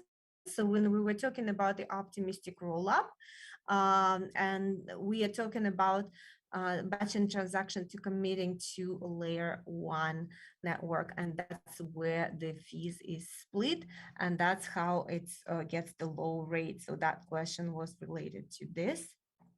And another question that came, I was reading the hackathon rules and I have a question: what is the difference between popular Web3 to Metis integration track and digital art collectible track? if you were to build an app to create and trade NFTs, which track would it qualify for, since Web3 track is also listed OpenSea as an example. So if you actually implement an OpenSea with a permission of the OpenSea, then it's going to go into the Web3 track. So if you would if you would like to do that, we can connect you. We have connections with the OpenSea. We're friend with the OpenSea. So if you would like to integrate them into that, it's qualified into popular Web3 track. Same as, like, for example, if you would like to implement smart contracts of the Bagels Finance into Metis Layer 2, so that also go to the popular Web3 track. If you're building your own kind of like OpenSea copy or something like that, so this is have to be going into the NFT track, into the digital collectible track. I hope that clears it out. Anyway, so we go, if you are in doubt of which track to submit to, you can always ask us a question in Discord or Telegram.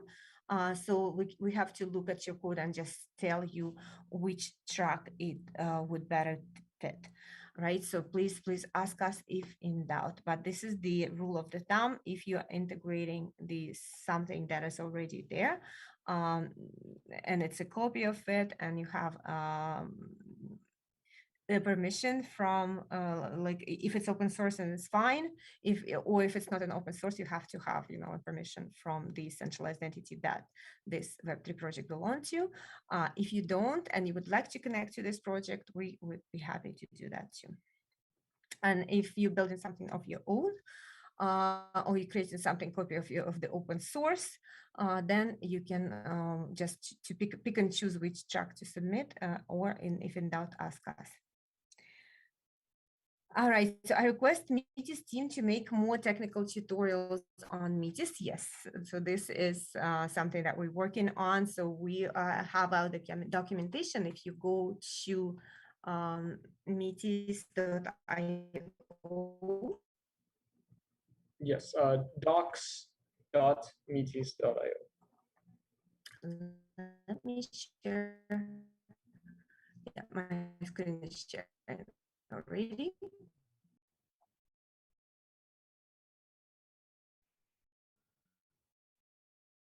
Yeah, so we have actually the, and my, hopefully I'm still there with you. Yeah, can you still hear me? Yeah, we can hear you now. Okay, you can still, good. All right. Okay. Yeah, I was losing my internet.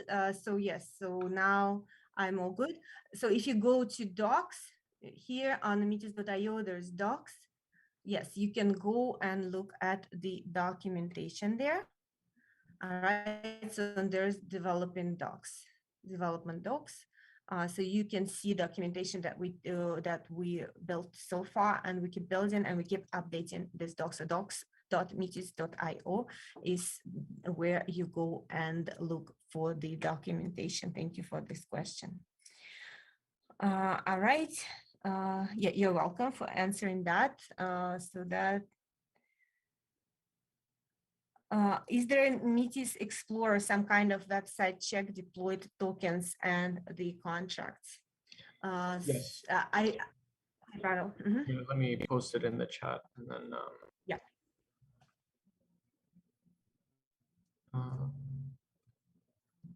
Here it is.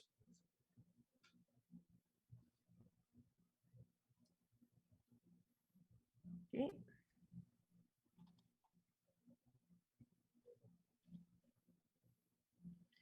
So if you can see my screen, we sharing betaexplorer.metis.io. This is the Explorer for Metis transactions and the deployments. Okay, so that is great. So let me see which question I didn't answer yet.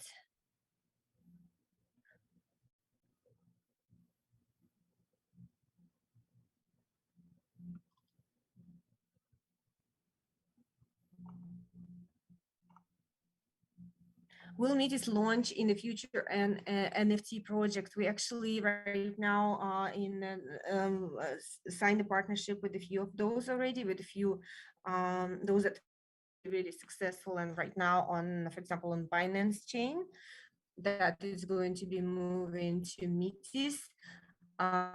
Yes, we're going to be launching the NFT projects, but you are welcome to build your own as well. Because if you planning to run the NFT business, the NFT project on Metis, and Metis is going to be, of course, way cheaper. We also are the leaders in layer 2 to layer 1 relaying of the NFTs, and also we have the cross-chain in plans as well, so to transfer NFTs cross-chain. So we built all the infrastructure for the NFTs, of course. So if you would like to bring your project to Metis, it would be a great choice. Thank you for that question. All right, so can you please get more detail on how DApp can switch from another blockchain, such as BSC, Solana to Metis, when they have a problem with security, scalability, TPS overload on this blockchain, and how Metis expand the ecosystem Metis? All right, I think I got the question on how, the question is actually how DApp can switch. This is how we're switching them over right now. So the dApps can use all the Metis capability, and of course, a lot of dApps from BSC would like to come to Ethereum for the for the bigger community, and same with Solana. Great network, but it's completely different. Of course, from BSC, it's easier to port the smart contract over to Metis. But Solana has a different model, so it's going to be a bit of a problem. But again, nothing that can't be done. So if you would like to port your project from Solana, we can help you, and from BSC for sure. And of course, with the security scalability, yes, Metis is scalable and way more scalable than other optimistic rollups. And of course, because this is the optimistic rollup and not a side chain, it has the security of the Ethereum. So all the goods of the Ethereum without the high gas fees and without the slow transactions. All right, so that question about the hackathon I answered.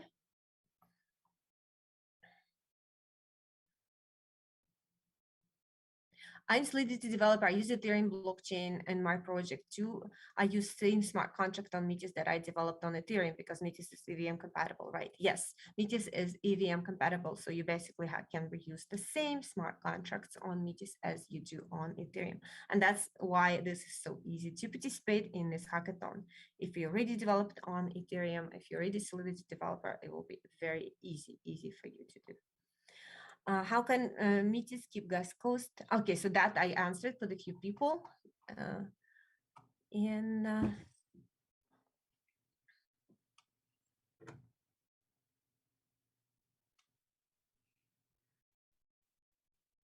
Okay, so I would like to understand the layer 1, layer 2 aspects. Does everything built on Metis live on layer 1 and layer 2 simultaneously? Furthermore, can layer 1 interoperable solutions that are already built be easily integrated into Metis dual layer ecosystem? Yes, because Metis is EVM compatible, so the solutions can be easily integrated into Metis. So layer 1 to layer 2. So Pavel, would you like to answer that? Yeah. So essentially, any applications that you build on Metis will be layer 2. So it'll be specific to the layer 2 ecosystem. You can bridge certain aspects. Right now, we are working on just generic messages. So essentially, in the future, we're looking on bridging different aspects. So right now, we are we're working on a bridge for bridging Metis to like the Metis token to Metis layer 2. And in the future, we're looking at bridging things like NFTs or other assets. So essentially making it so that it's cross-chain compatible with Metis and Ethereum. So we want to make sure to enable that decentralized ecosystem and make Metis a place where you do business and then you transfer assets back. So in this case, applications that are built on Metis or contracts that are deployed on Metis are only available on Metis. You can only interact with them currently, but there are bridges available, and there will come up with some bridge templates that you can use in order to bridge, for example, your token from layer 1 to layer 2, and that will be coming in a few weeks. Yeah, there you go. Yes, and for this hackathon, we have a test net specifically for the hackathon, but we have our public test net launch in a few. We scheduled it for this quarter of the year, so it's pending. So we already done all the security reviews. So now it is in the final testing, and we're going to be deploying the public testnet. So watch out for the announcements for that ones. And also then it's going to be followed by the mainnet as well. So we usually have our live streams on Tuesdays at 4 p.m. UTC, and that's where you can actually come to the same YouTube channel, or you can go to metis.io/livestream on the hackathon, on our timelines, on all the tech that we're building, and you can ask the questions as well. And what is good about the Tuesday live stream, that the questions that can asked in the Tuesday live stream is actually rewarded by Metis tokens. So please come and join us on Tuesday as well. You're going to be receiving the newsletter if you are registered for the hackathon. If you're not registered, please go to hackathon.metis.io and click on join now, register for the hackathon, and then you will be receiving the newsletters. And we're also going to be relaying all the information on DevPost, on in our Discord, in our Telegram channel, and our Twitter. So everywhere, if you follow us in any of those resources, you will see the notifications. So we went a little bit over time with our opening ceremony. So if you have more questions, please ask them, keep asking them in our Discord and in our Telegram chat, and we will be answering those, and we will be answering them we will be putting them into our archive that I already displayed before, into our archive, so you can go back and see the answer to your question, and also the most interesting and most important questions we're going to be going over in the live streams as well, which are going to be every Tuesday again at 4 p.m. UTC and 12 p.m. Eastern time. We're also going to be recording everything that we did today, and all our live streams are going to be on our YouTube channel. So if you subscribe, you also will be notified for any new videos. And with that, I would like to thank our partners. I would like to thank Joseph. I would like to thank Emily, Pavel, and our whole entire team that worked today on Saturday, which they're not supposed to. Because this is, of course, the day off for everyone, but I appreciate really the whole Metis team and you guys joining us today for this opening ceremony. And I would like to wish you the great rest of the weekend and happy hacking.